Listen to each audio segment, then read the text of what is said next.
Բարև ձեզ, Front TV հարգելի հետևորդներ։ Այսօրվա իմ հյուրն է հայ լեզվաբան, բանասիրական գիտությունների թեկնածու դոցենտ Նարինե Դիլբարյանը։ Բարև ձեզ։ Շնորհակալ եմ հրավերս ընդունելու համար։ Տիկին Դիլբարյան, այսօր լրագրողներից մեկը հարց էր ուղղել Ալեն Սիմոնյանին եւ Ալեն Սիմոնյանը Ալիևի սպառնալիքները եւ հայտարարությունները արդարացրել է այսպես, որ Ղարաբաղի նշեմ, որ չի ասել Արցախի, քանի որ նա վախենում է Արցախ բառը օգտագործելուց, ասել է Ղարաբաղի ժողովուրդը իրենց համար նոր նախագահ են ընտրում եւ հենց դա է խնդիրը, որ Ադրբեջանը եւ Ալիևը նորից սկսել են սպառնալիքներ ու հայտարարություններ հնչեցնել, այսինքն նա փաստացի արդարացրել է Ալիևի։ Խոսող սրամաս։ Գիտեք, ճիշտ ասած, տևական ժամանակ է, սկսյալ 20 թվականի պատերազմից հետո, այն եռակողմ հայտարարության ստորագրումից հետո, որ մեր իշխանությունները դարձել են մարդկության դեմ հանցագործություն կատարած, դեռ այն ժամանակ 20 թվականի պատերազմից հետո ակներ է բեր, որ Իլհամ Ալիևի վարչակազմը ֆաշիստական է եւ մարդկության դեմ հանցագործություն է կատարել, որը ի վերջո ավարտվեց ցեղասպանական ակնհայտ գործողությամբ եւ Արցախի լիակատար բռնազավթմամբ եւ հայաթափմամբ։ Նրանք տևական ժամանակ է, դրանից հետո 20 թվականի նոյեմբերի 9-ից հետո դարձել են Ալիևին արդարացնողները եւ գիտեք, ես չեմ կարող ասել դա ստոկհոլմյան այն հայտնի սինդրոմն է, երբ այսպես ահաբեկչության զոհերը կամ ահաբեկչության հարվածի տակ հայտնվածները լցվում են ջերմ ըմբռնումով, ես կասեի անգամ այսպես հիացախառը ջերմությամբ ու սիրով դեպի ահաբեկիչներ։ Դա հոգեբանական, այսինքն հայտնի մեխանիզմ է, այն նկարագրված է տարբեր եւ քաղաքագիտական եւ հոգեբանական աշխատություններում։ Հիմա չգնանք ավելի հեռուն, մեր ամբողջ ներկա վարչակազմը քաղաքացիական պայմանագրի այն աստիճան է համակվել այդ ստոկհոլմյան համախտանիշով, որ իրենք ամեն առիթ օգտագործում են, որպիսի վարկաբեկեն, այսպես հարվածեն, նսեմացնեն հայ հանրությանը, լինեն նրանք արցախցի թե հայաստանցի, միայն մեկ նպատակով արդարացնել ադրբեջանցիներին։ Այսինքն ես անկեղծ ծայրահեղ կզարմանայի, եթե Ալեն Սիմոնյանը չպաշտպաներ Ալիևին եւ կմտածեի, որ ինչ որ գուցե իրավիճակ է փոխվել եւ դա ցավոք սրտի երևի թե անիրական երազանքի ոլորտից է։ Այսինքն կան, գիտեք, աքսիոմաներ, չէ՞, պետք է ընդունել աքսիոմաներ, որ ներկա իշխանական վարչակազմը ոչ մի կերպ չի կարողանում դուրս գալ ահաբեկչության ենթարկվածի, սարսափածի եւ ահաբեկչի հանդեպ ջերմությամբ լցվածի կարգավիճակից։ Ու գուցե դուրս էլ չգա։ Տեսեք, այս վերջին հանդիպումները ասում են ինչու էր, չէ, հանրապետության վարչապետը այդպես փորձում անպայման սուրճի հրավիրել Իլհամ Ալի, այսինքն ունենալ անձնական շփումներ։ Այդ անձնական շփումների կարիքը ծագում է այն պարագայում, երբ դու անընդհատ ձգտում ես դեպի քո դահիճը ըստ էության։ Քեզ քո ժողովրդին նսեմացրած ահաբեկչության ենթարկածի այսպես ինչ որ բարի հայացքի կարիքը ունես։ Ամբողջ Փաշինյանի վարքագիծը եթե վերլուծենք, ինքը ինչ-որ կարիք ունի, որ խրախուսվի, եւ ինքը տեսեք անդադ խոսում է, չէ, այդ հայկական խաչմերուկ ծրագրի մասին, փորձում է ներկայանալ որպես եւ իրականում ինքը իրոք իր պատկերացումներով խաղաղության է ձգտում, այսինքն խաղաղություն ամեն գնով գաղափարաբանությունը, դա իր հիմնական գաղափարաբանությունն է, եւ այդ հարցում ինքը անընդհատ փորձում է ստանալ, կարծես Ալիևի հավանությունը։ Բայց ինչ որ չի ստացվում։ Հիմա մենք տեսնում ենք, որ եւ ես միշտ եմ ասել, խնդիրը միայն Նիկոլ Փաշինյանը չէ։ Խնդիրը հասկանում եք, դա գաղափարական եւ համակարգային է։ ՔՊ իշխող վերնախավը դա վերաբերում է եւ падգամավորներին, եւ կառավարության հիմնական անդամներին, որոնք իրագործում են իրենց գաղափարաբանությունը։ Նրանք չեն կարող այլևս դուրս գալ այդ ահաբեկչության ենթարկվածի եւ կոտրվածի ու ահաբեկչի հանդեպ հարգանքով լցվածի մտայնությունից։ Դրա համար պետք է փորձել հասկանալ, թե ինչպես կարելի է նոր իշխանություն ձևավորել։ Եվ ես ձեզ ասեմ, ՔՊ-ն այս վարքագծով առաջինը խախտում է իրենց իսկ կուսակցության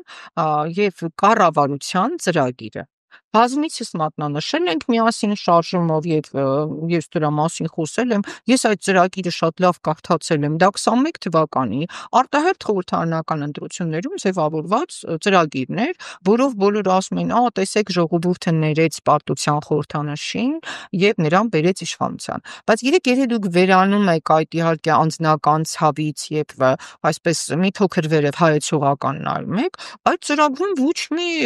հակահայկական կամ Հայաստանի ինքնիշխան եւ անկախ պետականության դեմ քայլ չկա։ Այնտեղ գրված է,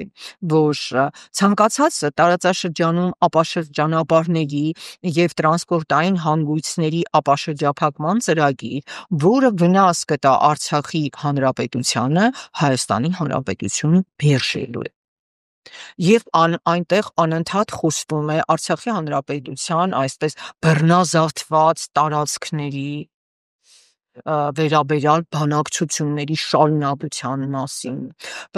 անջատում հանում փրկության գիտեք այդ հայտնի կոնցեպտի վերաբերյալ, այսինքն դա որ կարդում ես թուղթը եւ չես այսպես հիշում այն դրա հեղինակների ներկայացությունները, դու մտածում ես, որ շարքային քաղաքացին կարող է լիակատար այդ ծրագիրը ընտրել։ Եվ անգամ երբ մուրճով էր գնացել Նիկոլ Փաշինյանը նախընտրական քարոզարշավի մուրճ, որի վրա կապված էր այդ եռագույն դրոշը, ինքը էլի չէր խոսում իրանցի այնպիսի ահազարդուր սահմանագծում սահմանազատման մասին, որը Հայաստանի Հանրապետության տարածքներ հանձնում, չէր խոսում այն մասին, որ Արցախյան էջը փակվել է։ Այսինքն այս իշխանությունները իրականում հիմա ունեն այդպես օրինականության պակաս, այդ հայտնի եզրույթով լեգիտիմության պակաս, որովհետև իրենց ստացած քվեն բոլորովին այլ ծրագրով է ամրակայված։ Բայց փաստորեն պարզվեց, որ տեղի էր ունեցել մեծ այսպես մանիպուլյացիա եւ Ադրբեջանի ահաբեկչական գործողությունները տվել են իրենց լիակատար ազդեցություն։ Ուստի փորձել ինչ որ խոսքեր ասելով փոխել ՔՊ-ի նկատի ունեմ ուղեկիցը, դա անիրատեսական ռոմանտիզմի եւ ժամանակի վատվոտ։ Երեք Նիկոլ Փաշինյանը հայտարարություն է արել, որտեղ ասվում է, որ եթե խաղաղության համաձայնագիրը հակասի Հայաստանի Հանրապետության սահմանադրությանը, ապա ինքը հանրաքվե կնախաձեռնի։ Եկեք փաստենք Տիկին Դիվարյապ, որ Արցախը ուրացավ։ Ցեղասպանությունը ուրացավ։ Հիմա Հայաստանի Հանրապետության սահմանադրություն է փոխում։ Դա ի վերջո ինչ լինել է Հայաստանի վիճակը։ Հայաստանի Հանրապետության սահմանադրության փոփոխության այդ մտասեբեռուն գաղափարը ինքը վաղուց էր փայփայում եւ դա իհարկե վերստին անդրադառնանք այդ ահաբեկչի, այսինքն Իլհամ Ալիևի պահանջն է, իրենց օրակարգում դրված է։ Ինձ այդ նախադասության մեջ նրա այդ ելույթի հատվածում վտանգավոր թվաց հետեւյալը. եթե սահմանադրական դատարանը մենք գիտենք Նիկոլ Փաշինյանի հայտնի քայլը 19 թվականին շրջափակել դատարանն է, սահմանադրական դատարանում այդ ամբողջ դատավորափոխությունը եւ գիտենք, որ ինքը ամուր է, այսինքն սահմանադրական դատարանում հիմա այն մարդիկ են, ովքեր իրենց կողմից են առաջադրվել եւ նշանակվել եւ իրենց որոշման վրա միայն դա դնել։ Հիմա ենթադրենք այդ սահմանադրական դատարանը, չգիտեմ, 1-2 վերապահումով, բայց հայտարարում է, որ այդ խաղաղության պայմանագիրը այն դրույթները, որոնց մասին ճիշտ է ինքը լռում է, բայց հատապատ խոսել են եւ Ադրբեջանը անդադ նշում է, չէ, դրանցից առաջինը նախաբանի պրեամբուլայի այդ փոփոխությունն է, այսինքն հղումը անկախության հռչակագրից հանելը, այնուհետև այնտեղ ադրբեջանցիների, չէ, վերադարձի այդ դրույթները, ոնց իրենց չի 300,000 եւ այստեղից հեռացել են այդ 140-ից մի փոքր ավելի պաշտոնական թվերը այդպիսին էին, էլի մինչեւ Նիկոլ Փաշինյանը եւ Իլհամ Ալիևի այդ ահաբեկչամտրական կապը։ Հիմա երբ այդպիսի դրույթները, այսինքն Հայաստանի նոր սահմանագծում սահմանազատումը, որը ուղղակի վերաբերում է սահմանադրությանը, որովհետև դու չես կարող փոխել պետության տարածքը, եթե չես անում ինչ-որ նոր հանրաքվե։ Դու չես կարող ընդհանրապես հրաժարվել անկախության հռչակագրից, եթե նոր հանրաքվե չես անում։ Դրա համար վտանգավորը դա է։ Արդյոք Նիկոլ Փաշինյանը հասկանալով տարբեր, գիտեք, սոցիոլոգիական հարցումներ են արվում, վերլուծություններ եւ սովորական մարզային այցերի ժամանակ մարդկանց ցասումը եւ դժգոհությունը, որ այն մարդկանց, ովքեր 21 թվականին ընտրել են Նիկոլ Փաշինյանին, հավատալով նրա ծրագրին, մեծանում է։ Հիմա Նիկոլ Փաշինյանը ինչ որոշել դիմել սահմանադրական դատարան եւ եթե ապա ոչ, իրականում Նիկոլ Փաշինյանը հիմա պետք է գնի, եթե մենք նայում ենք քաղաքագիտորեն, ինքը պետք է գնի հանրաքվեի եւ այդ իր ամբողջ ծրագիրը Ադրբեջանի խաղաղության պայմանագրի հետ կապված եւ դա իրականում լինելու է վստահության հանրաքվե, որովհետեւ բայց վստահության հանրաքվե ոչ միայն իր անձի հանդեպ էլի, որովհետեւ գիտեք որևէ էական տարբերություն ենթադրենք իր Արարատ Միրզոյանի, Ալեն Սիմոնյանի կամ թեկուս նախկին նախարար առողջապահության Արսեն Թորոսյանի, չգիտեմ, Անդրանիկ Քոչարյանի իմ կարծիքով չկա։ Նրանք բոլորը այդ նույն գաղափարաբանությունն են, պարտվողական ահաբեկչից սարսափած եւ միայն մի փոքր ինչ-որ իշխանություն ձևական այսպես որակներով եւ խորհրդանիշերով պահպանող գաղափարաբանությունն է։ Դա պետք է վստահության հանրաքվե լինի եւ ես կարծում եմ, որ հենց այդ վստահության հանրաքվեն երբ որ կայանա, ապա քաղաքացիական պայմանագրի այս ուղեդիցը, որը իրենք շտարնակ արտահայտություն ունեն, չէ իրական Հայաստան, հա, չգիտեմ, ինչ է նշանակում, ամեն պահի գիտեք իրականությունը փոփոխվում է։ Սա շատ հարաբերական է, այդ իրական Հայաստանը, որի այն ծաղրապատկերը ինքը թափեր տալիս, ինչ որ սիլիկոնից էր, պլաստիկից էր, ինչ է, ջախջախվելու է, որովհետև մարդիկ որքան էլ կոտրված, իրենք հասկանում են, որ իրենց անվտանգությունը, ինքնիշխանությունը եւ անկախությունը վտանգված է։ Եվ այդ պարագային մենք իսկապես քաղաքական առողջ իրավիճակ կստանանք։ Բայց ինչպես տեսնում ենք, Նիկոլ Փաշինյանին իր խորհրդատուները եւ համապատասխան ես կարծում եմ նաեւ թուրք-ադրբեջանական թիմերը հայտնում են, որ հանրաքվեում դու տապալվելու ես։ Ուստի փորձում են շրջանցիկ ճանապարհներ գտնել։ Այ քաղաքական ընդդիմության հիմնական խնդիրը պետք է լինի այսօր հասնել այդ սահմանադրական հանրաքվեին։ Գիտեք, ցավոք սրտի մեր սահմանադրությունը շատ ձախուղ է գրված, ինքը մեն իշխանական սահմանադրությունն է, այն որ ասում են կոստյում էլի, դա գիտեք, հա, ավտորիտար եւ ըստ էության, այո, բռնակալական սահմանադրություն է, որովհետեւ ինքը գերվարչապետական էր։ Չի կարելի մեկ մարդուն օժտել եւ նրան վերապահել անսահման մեծ լիազորություններ եւ չունենալ հակակշիռներ։ Եվ հիմա այս սահմանադրության պարագայում մեզ շատ դժվար է էլի 100,000 ստորագրություն հավաքել եւ շատ դժվար է նաեւ ոչ միայն այդ առումով։ Գիտեք, իրական ես կարծում եմ 500,000 առաջարկությամբ էլ հանդես եկանք, ես թուղթ այտենց մանրամասն գրել էի սահմանադրական հանրաքվեի համար ստորագրություններ հավաքել, բայց ես տեսնում եմ, որ գիտեք, ընդդիմության շատ ուժերի համար գաղափարական, այսինքն իմ կարծիքով իրական Հայաստանի, ոչ թե Նիկոլյան իրական Հայաստանի, այլ իրական ինքնիշխան եւ անկախ Հայաստանի ու Արցախի համար պայքարող ուժերը պետք է միանային եւ սկսեին հավաքել այդ քաղաքացիների ստորագրությունները, որովհետեւ ՀՀ սահմանադրությամբ իշխանությունը Հայաստանի Հանրապետությունում պատկանում է ժողովրդին, ինչպես ցանկացած ժողովրդավարական երկրում։ Եվ ժողովուրդը այդ դեպքում կասեր իր այոն։ Բայց հիմա մեզ մոտ մարդիկ, չգիտեմ, մի մաս ուզում է 26 թվականի ընտրություններին պատրաստվի, մի մասը, չգիտեմ, մտածում է, որ բացի իրենից իշխանության այլ ընտրանք չկա, այսինքն մեր հիմնական հակառակորդը, գիտեք, միայն Ադրբեջանը չէ կամ, չգիտեմ, Ադրբեջանի ազդեցության տակ գտնվող ահաբեկված քաղաքացիական պայմանագիրը չէ։ Մեր նաև ընդդիմությունն է, որ չես հասկանում, մեկ ուզում է, չգիտեմ, քաղաքապետ ընտրվի եւ դրանով ուրախանա, նա բոլորը, հա, իհարկե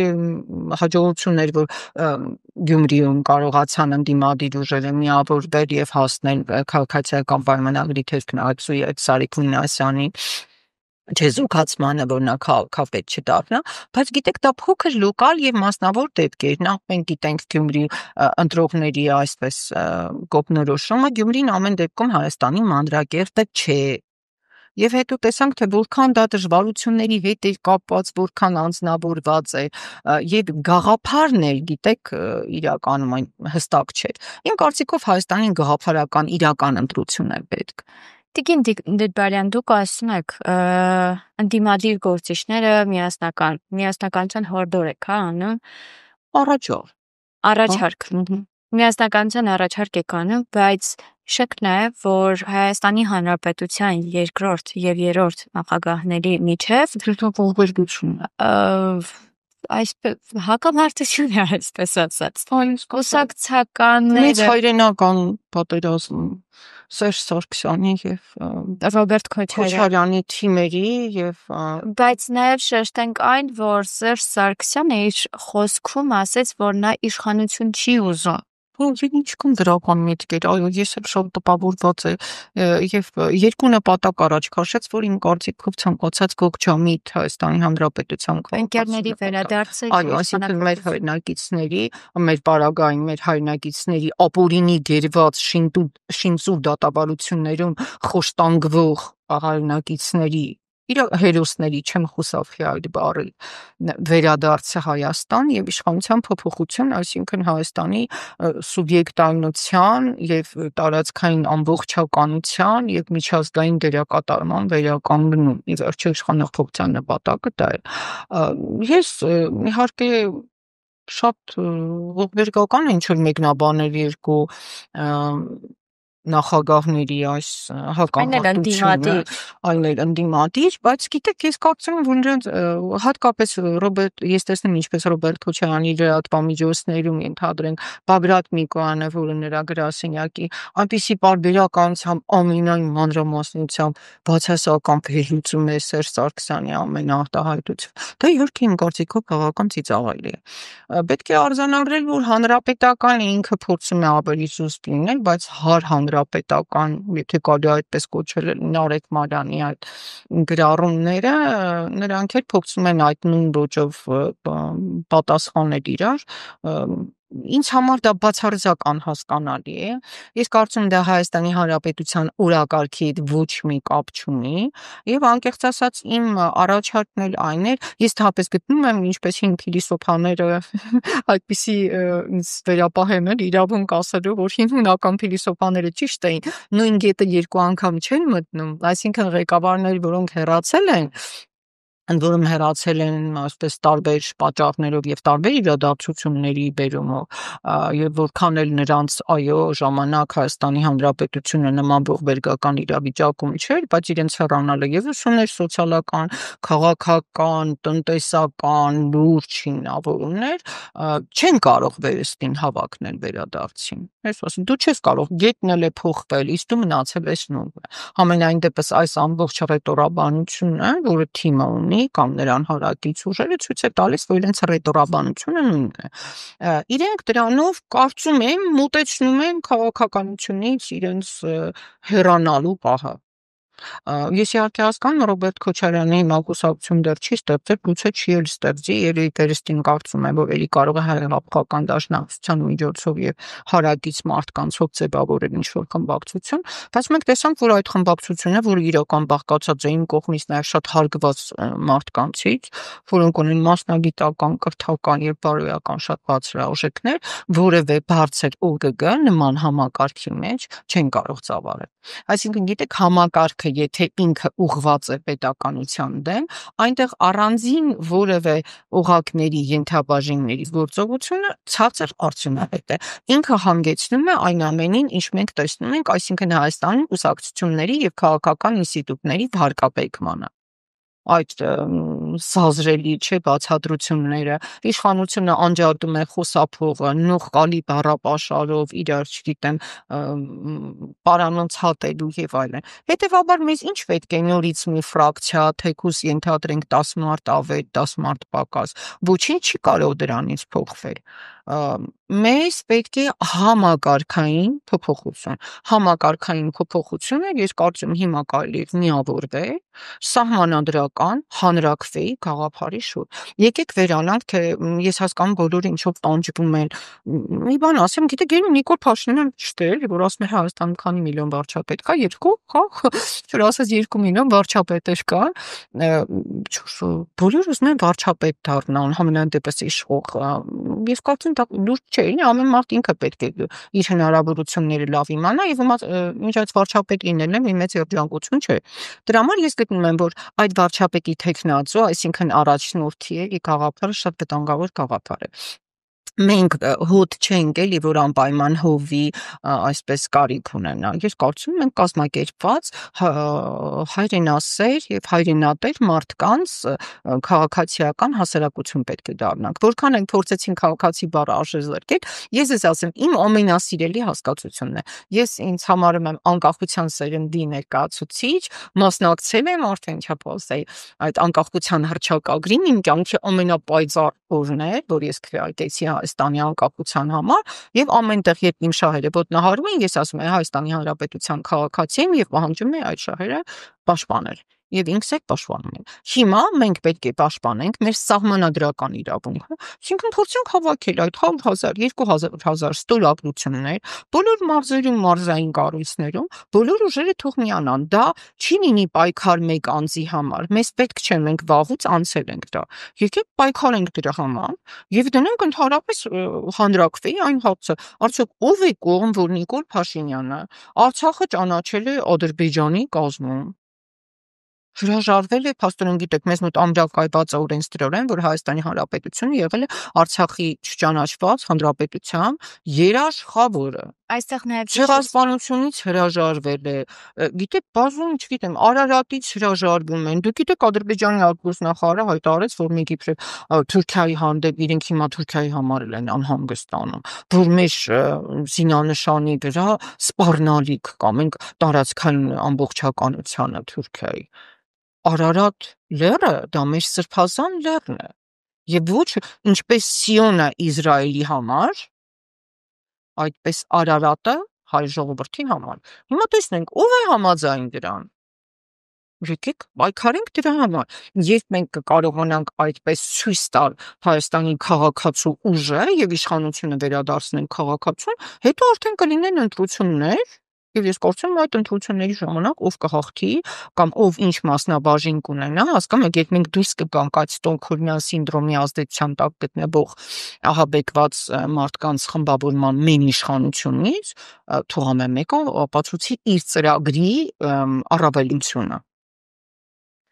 Տիկին Դիլբարյան քպական պատգամավորը մի նախագիծ է ներկայացրել, որտեղ կարող ենք գումար վճարել եւ ազատվել բանակից։ Եվ այդ կարգախոսն է վճարիր եւ ազատվիր։ Արդյոք դա կրկին Ալիևի պահանջն է։ Ուղղակի այս անգամ ոչ թե Նիկոլ Փաշինյանի բերանից է դա հնչում, այլ իր կուսակցության միջոցով։ Դե, եկեք հիշենք, որ ես ասում եմ ամեն ինչում չմեղադրենք միայն Նիկոլ Փաշինյանին, էլի դա արդարացի չէ։ Ամբողջ այդ կուսակցությունը իշխող նախագահ ունի նույն գաղափարապատություն։ Տեսեք, ես վերադառնամ այն խնդրին, որ իրենք կատարում են Ալիևի կամքը եւ հիշեմ, որ դա պատմական նախադեպ ունի, կհիշեք Բաթումի պայմանագիրը առաջին հանրապետության, երբ Թուրքիան պնդում էր, որ Հայաստանի Հանրապետությունը, ժամանակ առաջին հանրապետությունը չպետք է կազմավորված ռազմական բանակ ունենա, այսինքն պետության հիմնական հատկանիշներից մեկը չէ, որ զինված ուժերի համակարգ ունենալն է, իրենք ուզում էին դուրս մղել։ Այսինքն այնպես չէ, որ ադրբեջանցիները այսպես նոր հեծանիվ են հայտնագործել կամ Ամերիկայի Մարիցամբակ են հայտնագործել, ուզում են վերադառնալ թուրքական այդ ծրագրին։ Բացապես զարհուրելին այն է, որ այդ նախագիծը հնչում է Հայաստանի Հանրապետության ազգային ժողովում, բայց այդ նախագիծն հասկանում եք հակասում է Հայաստանի Հանրապետության սահմանադրությանը։ Ես էլի վերադառնում, դուք հիմա կասեք, ես անդադ վերադառնում սահմանադրությանը եւ այդ հանրաքվեին, բայց ես իրոք գտնում եմ, որ չի կարելի թույլ տալ, որ հանրապետության հիմնական փաստաթուղթը, հիմնական օրենքը պարբերաբար այդպես ոտնահարվի։ Եղբայր պետք է ցույց տալ, որ սահմանադրությունը խախտողների հանդեպ եւ որ ժողովուրդը այդ խախտումներին դեմ է։ պետք է ցույց տալ համապատասխան վերաբերմունք։ Իսկ դա որն է զրկել նրանց իշխանությունից, որովհետև այդ իշխանությունը նրանք զբաղեցնում են ոչ օրինական հիմքով։ Ինչ է նշանակում վճարիր ազատվիր։ Դա սկսվեց ամեն ինչից, որ հայտարարում են, թե ով էր հերոսը, հարկատուներ, չէ, որ հանրապետության գլխավոր հերոսը հարկատուներ Այլ ասում են երջանկությունը հարկ վճարելը։ Հա, հարկ վճարելը երբեք էլ երջանկություն չի, դա պարտականություն է։ Պարտականությունը եւ երջանկությունը պետք չէ, էլի ասում։ Սեփական բուրդը, այսպես պետական բրդի հետ պետք չէ շփոթել։ Հարկ վճարելը դա պարտականություն է, ընդ որում օրենսդրական եւ սահմանադրական պարտականություն, որը կապ չունի երջանկության հետ։ Պետք չի շահարկել այդ բառերը։ Մենք հիմա պետք է այդ Հայաստանի Հանրապետության քաղաքացուն, որ ազգային ժողովի պատգամավոր է, կանչենք պատասխանատվության հակասահմանադրական օրենսդրական նախագծի համար։ Եվ պետք է հասկանալ, որ գիտեք, օրինակ ինչու Ալիևը չի ասում, ինչ է կարծում եք Ադրբեջանում քիչ մարդիկ կա, որոնք փող ունեն, որ եկեք վճարեք, ազատվեք։ Ամենից պետք է հասկանալ, Այդ բանակն է ուժեղացնում, որ Հայաստանի դեմ պատերազմը սկսվի, իսկ այստեղ ասում են գնա փախիր։ Մի կրվիր, կրվել եք հանուն ոչնչի, չգիտեմ, մենք խաղաղասեր ենք։ Ինձ թվում է իրական խաղաղասեր ինձ այն մարդիկ են, ովքեր գիտեն լավ զինվել եւ լավ կրվել։ Դրանով էլ ապահովում են խաղաղությունը։ Եվ այս պարագայում ես գտնում, որ այդ հակասահմանադրական նախագիծը, որը նաև հակատրամաբանական է, եւ հակազգային ու հակապետական է, պետք է դատապարտվի։ Ոչ թե զգայական եզրույթներով, էլի, այլ հենց իրավական եզրույթներով։ Վարդան Օսկանյանը հանդիպում է ունեցել, որտեղ կարդամ, ասում է հնարավորություն տալ Ադրբեջանի եւ Լեռնային Ղարաբաղի հայ բնակչության ներկայացուցիչների միջև բաց երկխոսություն, միջազգային վերահսկողության ներքո կա միջազգային նշանակալի դերակատարների ներկայությամբ, բանակցելու պատմականորեն բնակված հայ բնակչության անվտանգ եւ համատեղ վերադարձի շուրջ։ Սա կարծես արցախցիների համար լույս է, մի փոքր լույս, հույսի ոչ միայն արցախցիների, ամբողջ հայ ժողովրդի համար, ամբողջ հայ ժողովրդի համար, հայաստանցիների, սփյուռքի, բայց Տիկին Դիպարյան, ինչպես եք պատկերացնում, եթե Հայաստանի Հանրապետության իշխանությունը Արցախի էջը փակված է համարում, վերադարձ Արցախ էջը փակված է համարում, ասում է Արցախ չկա, նրանք ասեն, նորից շեշտեմ, որ վախենում են Արցախ բառը օգտագործելուց։ Այդ բաց երկխոսությունը հանդիպումը ինչպես պետք է լինի։ Գիտեք, իսկ ինչու պետք է Արցախը անպայման կապված լինի, չգիտեմ, քաղաքացիական պայմանագրի, որը հիմա Հայաստանի Հանրապետություն դեռևս իշխանության է, դիրքորոշումը։ Նշեմ, որ 2000 ասաց, որ իրենք են որոշում Արցախի խնդիրը։ 23 թվականին, երբ որ սեպտեմբերի 19-ին պատերազմը սկսվեց Արցախում տարածվեց այն խոսակցությունը, որ բոլորս պետք է գնանք Իվանյան, որտեղ ռուս խաղապահներն էին, եւ այնտեղից պետք է ռուս խաղապահները արցախցիներին բոլորին անվտանգ դուրս բերեին Արցախից։ Սակայն ես այնտեղ հարց ուղղեցի խաղապահներից մեկին, ասեցի՝ դուք 5 տարով եք այստեղ եւ խաղապահ եք։ Ինչու սկսվեց պատերազմ, ինչու չկամխեցիք։ Եվ նա այնպիսի հետաքրքիր պատասխան տվեց ինձ, որ դրանից հետո ուղղակի ես չէի կարող նրան պատասխանել։ Նա ինձ ասաց, որ եթե Հայաստանի Հանրապետության վարչապետը Արցախը հանձնել է, մենք ով եք, որ թույլ տանք կամ թույլ չտանք։ Ես հասկանում եմ, ինչ է ինքը ասում, այդ դրույթը, այո, ինձ էլ է այսպես ցավալիորեն բախտ վիճակվել լսել, բայց ես մոտենամ այլ տեսանկյունից։ Ենթադրենք, դա գիտեք, բխում էր պատերազմի տրամաբանությունից, նոյեմբերի 9-ի այդ փաստաթղթից, որ կարգավիճակի հարցը հետաձգվում էր, եւ գիտեք, այնտեղ կետերով բոլոր գերիներին ու պատանդներին հետ էին վերադարձնում, հակարիով եւ ընդհանրապես միջանցք պետք է լիներ։ Նոյեմբերի 9-ը մենք մեծ հաջողությամբ ուղարկեցինք պատմության այսպես թանգարան, մենք ասելով ես նկատի ունեմ Հայաստանի Հանրապետության իշխանությունները, ռուսներին ճիշտ ասած չեմ կարող մեղադրել, որովհետև տեղի ունեցավ ըստ էության Հայաստանի կողմից հրաժարում, իրենք խախտեցին նոյեմբերի 9-ի պայմանագիրը հերթական անգամ, բայց Դրանից Արցախի խնդիրը հակամարտության չի դադարում գոյություն ունենալուց։ Եվ երևի պետք է դուրս գալ այն ժամանակ, երբ Ռոբերտ Քոչարյանը Արցախի հանրապետության նախագահն էր, չճանաչված, հետո եկավ Հայաստանի Հանրապետություն, դարձավ այստեղի նախագահ, տեղի ունեցավ այդ փոխատեղումը, ինքն էր վարում Մինսկի խմբի բանակցությունները։ Ես կարծում էի, այն ժամանակ էլ էի կարծում, հիմա էլ եմ կարծում, որ դա սխալ էր։ Մենք պետք է շարունակեինք այնպես, ինչպես հրադադարի պայմանագիրը ստորագրվեց, որտեղ կար Արցախի իշխանությունների ստորագրությունը, մենք պետք է այդպես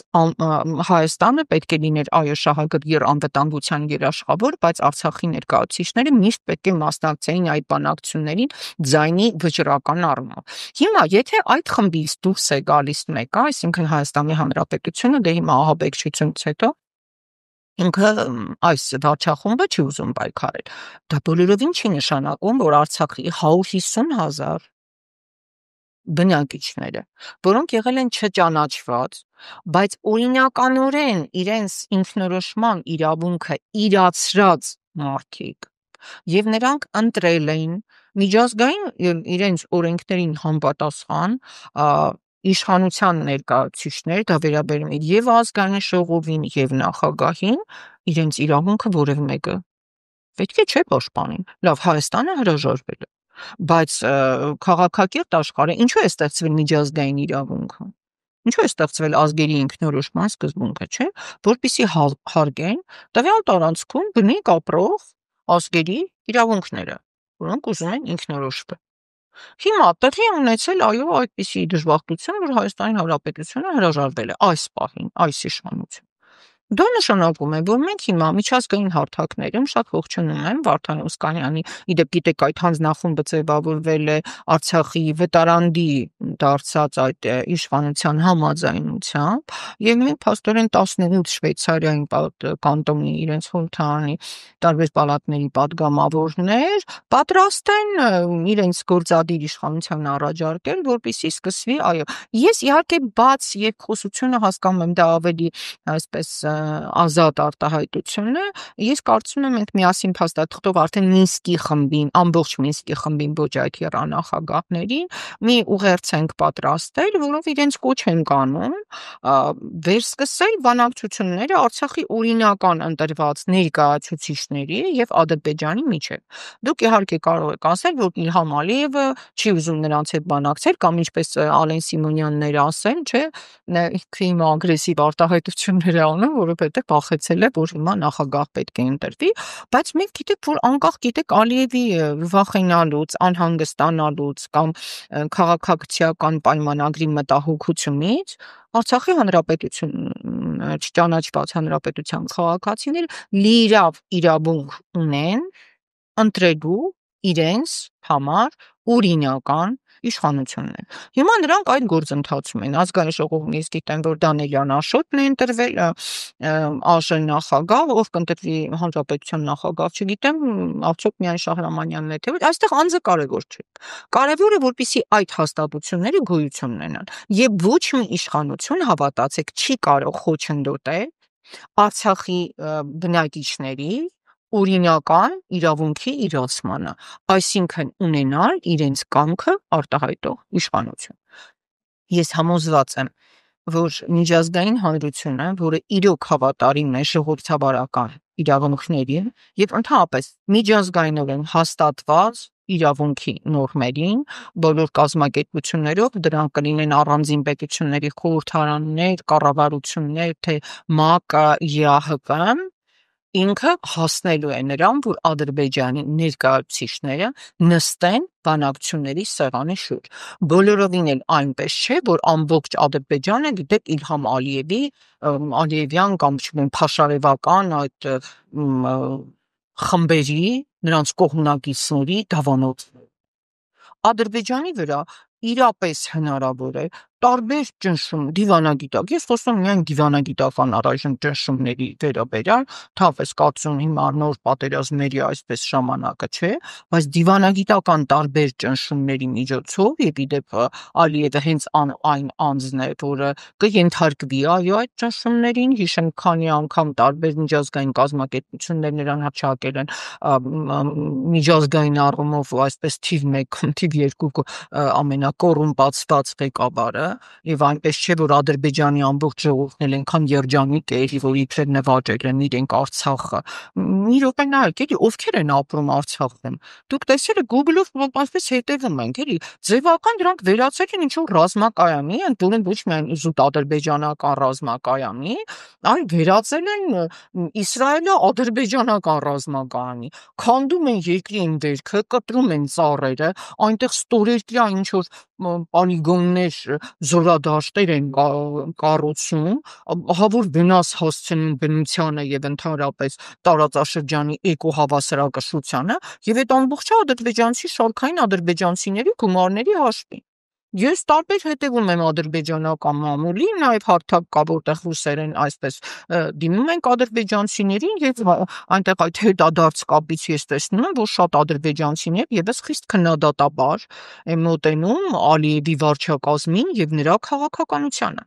Այսինքն այնպես նա ամենազոր չէ եւ ամբողջ Ադրբեջանի կամքը չէ, ինչ ինքն է ուզում։ Տեսեք, Ակնան այն նախորդ Ադրբեջանը չէ մեր որ Ադրբեջանը Աղդամ էր կոչել, այո, իսկ այդ Աղդամը ինչու չեն վերադառնում իբր այդ քաղաքացիները, որոնք չգիտեմ հեռացել էին, որոնց շահերն են իբրև պաշտպանում այդ կեղծ եւ շինծու դատավարությանը։ Ես այստեղ կուզենայի, որ մենք նաև բարձրացնեինք այդ հարցը։ Միջազգային բոլոր ատյաններում պիտի պայքարենք մեր գերիների համար։ Օրերս Ռուբեն Վարդանյանի ծննդյան օրն է, մենք, չգիտեմ, պետք է լցվենք մեր սիրով, նվիրվածությամբ, ապրումներով եւ պայքարով, որպեսզի մեր հերոսներին Ռուբեն Վարդանյանին եւ մնացած բոլոր Արցախի ղեկավարներին, որոնք պայքարել են հանուն հայկական Արցախի, այսինքն նաեւ հանուն Հայաստանի, նրանք ազատության մեջ լինեն, դա շինծու դատավարություն է։ Եվ դրան կարող են մասնակցել միջազգային, հիշենք Մարկ Ռուբիոյի այդ արտահայտությունը, այսինքն կատարվում են քաղաքական շատ գործընթացներ, աշխարհը չի կարող մերժել եւ չի էլ մերժում արցախյան հակամարտության արկայությունը։ Եկեք հիմա նորից ստատուս կվոն փոխվել է, մենք պետք է, ինչպես ասում են, ցավոք սրտի, այո, 0 կետից Նիկոլ Փաշինյանի 0 կետը հողվերգական դարձավ, բայց դա կլինի ճիշտ կետ, մենք այդ կետից գնանք եւ նորից սկսենք բանակցություններ հավաքական անվտանգ վերադարձի միջազգային երաշխիքների ներքո։ Շնորհակալ եմ շատ հետաքրքիր հարցազրույցի համար, իսկ ես հիշեցնեմ, որ իմ հյուրն էր բանասիրական գիտությունների թեկնածու դոցենտ Նարինե Դիլբարյանը։ Կհանդիպենք։